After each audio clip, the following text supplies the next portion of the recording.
Bonjour, je me présente à vous, je suis Ariel Simoni, psychologue en direct. Je suis spécialiste du psychocoaching individuel, relationnel et professionnel. Parmi les problématiques relationnelles, je travaille notamment sur les problématiques de couple.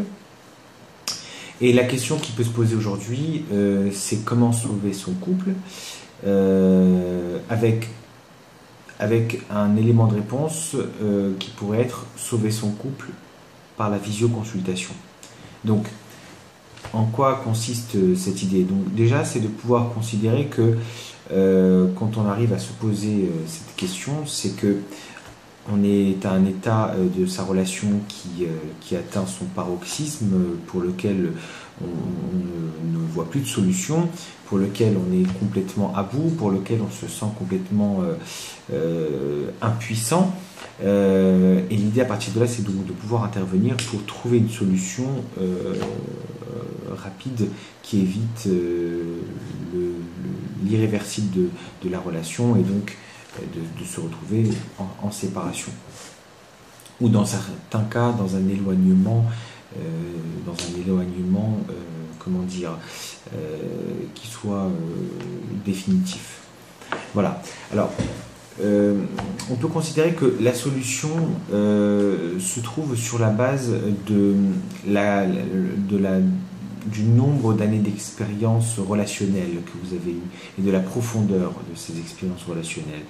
Donc, ça veut dire en soi que finalement on va considérer que les ressources sont en vous. Si aujourd'hui vous arrivez à vous servir de toutes les expériences relationnelles que vous avez eues, vous êtes capable de pouvoir résoudre votre problème de couple. Maintenant, ce qui peut se passer, c'est que on n'ait pas suffisamment de recul par rapport à la situation et que en plus de ça, on puisse considérer que notre problème nous apparaît insoluble, même au vu de son expérience. Et c'est là où donc on fait appel à une tierce personne,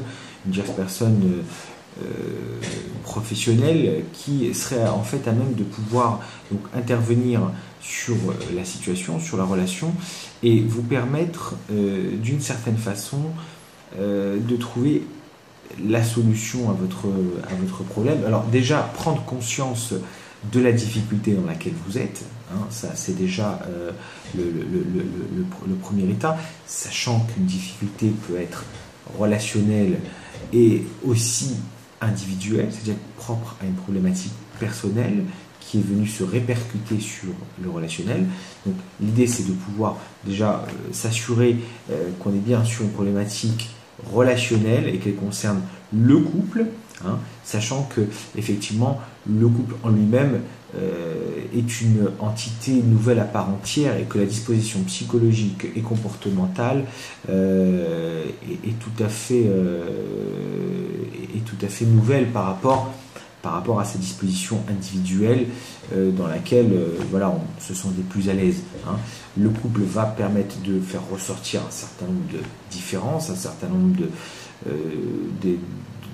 d'éléments à devoir travailler chez l'un et chez l'autre. Et l'idée, c'est de pouvoir le faire de façon positive et constructive. Donc, prendre conscience de cette difficulté dans un premier temps. Et deuxième temps, donc, identifier des moyens adaptés. Hein, parce que finalement, on se dit, voilà, on a un problème, mais qu'est-ce qu'on fait? Comment est-ce qu'on le résout? Et on se rend compte qu'il y a une façon d'aborder le problème, il y a une façon de le communiquer, il y a une façon de le résoudre, il y a une façon de trancher, de trouver des solutions, de trouver des compromis. Lorsqu'on est justement sur une différence de point de vue, l'idée c'est de se dire qu'est-ce qu'on fait? Est-ce que en fait on va chercher à ce que l'autre adopte notre point de vue? Ou est-ce qu'on n'essaie pas de se rapprocher le plus possible au niveau de nos points de vue pour arriver à un consensus qui nous permette de prendre une décision qui puisse nous convenir à tous les deux? Voilà, c'est un exemple. Donc, il y a cette identification des moyens. Et puis, le dernier point important, c'est de pouvoir concrétiser les solutions qui ont été mises en place, concrétiser la démarche de réflexion qui a été mise en place, sachant que on peut être amené à se dire, voilà, je vais faire ci, je vais faire ça pour mon couple, et finalement, on ne le fait pas. Hein. Et on se rend compte que dans la réalité, on a une difficulté justement à pouvoir mettre en place certaines choses, sachant que il n'y a pas que le couple dans son quotidien, on doit gérer plusieurs choses en même temps, et sachant aussi que on a une disposition individuelle qui peut parfois nous empêcher ou nous ralentir hein, en termes de processus psychologique et comportemental à développer et mettre en place. Donc l'idée c'est de pouvoir concrétiser ces solutions pour alors vous mobiliser dans votre couple, parce que l'idée ce n'est pas de faire des efforts. Le moment où vous en arrivez à sentir que vous faites un effort dans votre couple, c'est que votre couple ne va pas bien. Hein.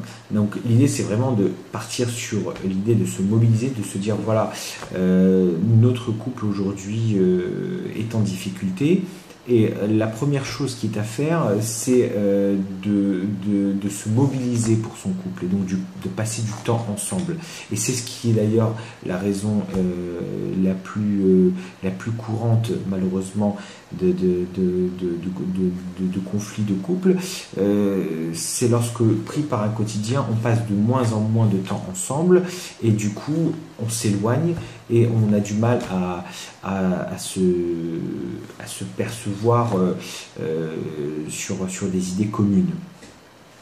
Donc l'objectif hein, c'est de pouvoir se mobiliser pour son couple, c'est aussi de pouvoir respecter les limites de chacun.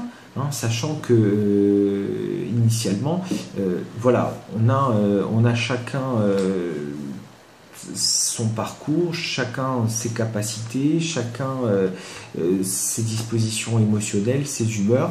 Et l'idée, c'est de pouvoir prendre en compte les limites de chacun pour justement mieux avancer, parce que effectivement on peut se dire ah bah si je prends la limite de l'autre à ce moment-là, il va en profiter et ça ira pas. Non, la limite jusqu'à une certaine limite. Hein. L'idée c'est pas d'aller jusqu'au bout et de profiter. Il faut que ça soit constructif pour le couple. Donc je respecte ta limite, tu respectes la mienne. Hein. Donc l'idée c'est de partir donc, pour respecter la limite. Qu'est-ce qu'on a d'autre? On a aussi l'idée de découvrir ce qui est complémentaire. Ce qui est complémentaire entre vous. Donc on va avoir tendance à vivre dans le couple sur un quotidien où finalement on ne se demande plus si vraiment on est entre guillemets fait l'un pour l'autre, alors que finalement les différences peuvent être complémentaires. Hein, si l'un fait la vaisselle, l'autre fait la cuisine, si l'un descend les poubelles, l'autre dresse la table. Il y a des choses qui vont se compléter entre les uns et les autres et qui vont justement permettre à convenir à tous les deux et de considérer justement le principe d'un partenariat de vie. Hein. Voilà, donc découvrez ce qui va se compléter. Et puis, dernier point qui est quand même le plus important, c'est de pouvoir développer votre relation à deux. Hein. Et quand on dit développer votre relation à deux, c'est finalement considérer que quand on est deux, on peut pas se comporter et penser de la même façon que si on était seul. On ne peut pas se comporter comme un célibataire. Hein.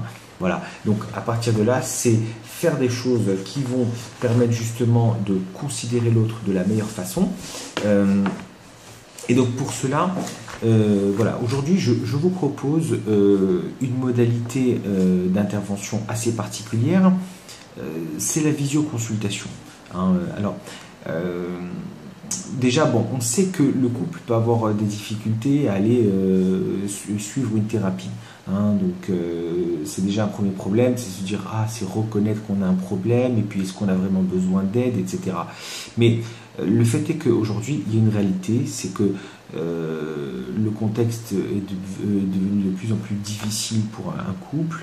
Il y a beaucoup de tentations, il y a beaucoup de problèmes à devoir gérer, et par moments, on traverse des crises pour lesquelles on a besoin d'un soutien, d'un réel soutien, on a besoin d'un réel appui qui nous permettent de justement aller de l'avant et de sortir de certaines crises, de certaines épreuves qui sont somme toute pour tous les couples, hein, que ce soit par rapport à un temps passé ensemble, à un moment donné il peut y avoir une routine qui s'installe, donc l'idée de relancer le couple, l'arrivée d'un enfant, la perte d'un emploi, le changement géographique, le décès, tout événement qui peut être en soi perturbateur pour le couple, hein, et sur lequel il faut, sur la base de quoi il faut donc pouvoir se coordonner, hein, et en prendre compte.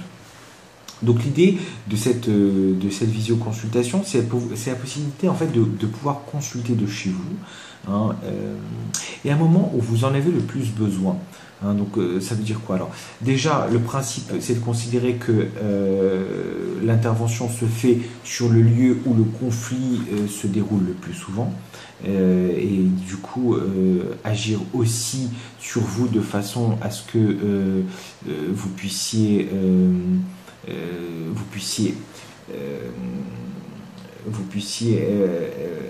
agir aussi sur votre environnement, parce que il y a le contexte aussi qui se prête au conflit. Hein. Vous allez venir au cabinet, vous allez être certes dans un lieu neutre, mais le cabinet, c'est pas chez vous. C'est pas chez vous, et c'est chez vous que se passent la plupart des disputes. Donc, il peut se trouver que parfois le cabinet soit adapté. Il y a des fois où en fait la situation doit se voir en live. C'est de chez vous. Comment est-ce que vous êtes capable de gérer l'histoire, hein, assis sur votre canapé, comment est-ce que vous êtes capable de régler le problème en visioconsultation en face ou entre vous, assis à discuter, hein, et du coup sans ma présence. Donc tout l'enjeu est là, c'est de pouvoir agir en situation réelle, et parfois même à un moment assez particulier, pour lequel en fait vous êtes justement en conflit et vous avez besoin à ce moment-là de résoudre votre problème, et du coup la visioconsultation peut se faire à cet instant. Voilà, donc je pense vous avoir tout dit. Donc je vous invite à laisser des commentaires si vous en avez, et puis donc pour me contacter, vous pouvez me contacter par téléphone directement au 01 77 38 09 27, donc si vous avez besoin d'informations ou pour prendre rendez-vous, ou par mail à l'adresse ariel.simoni@directpsy.fr. Voilà, et donc mon site internet directpsy.fr. Voilà, donc je souhaite que vous preniez de bonnes résolutions par rapport à votre situation, et que si vous êtes donc concerné par un état de crise de la relation, que vous puissiez faire le bon choix, et que si vous vous retrouvez dans la situation que je vous ai exposée, qu'à ce moment-là vous n'hésitiez pas à me consulter. Voilà, donc je vous souhaite une bonne continuation quoi qu'il en soit, et je vous dis peut-être à bientôt.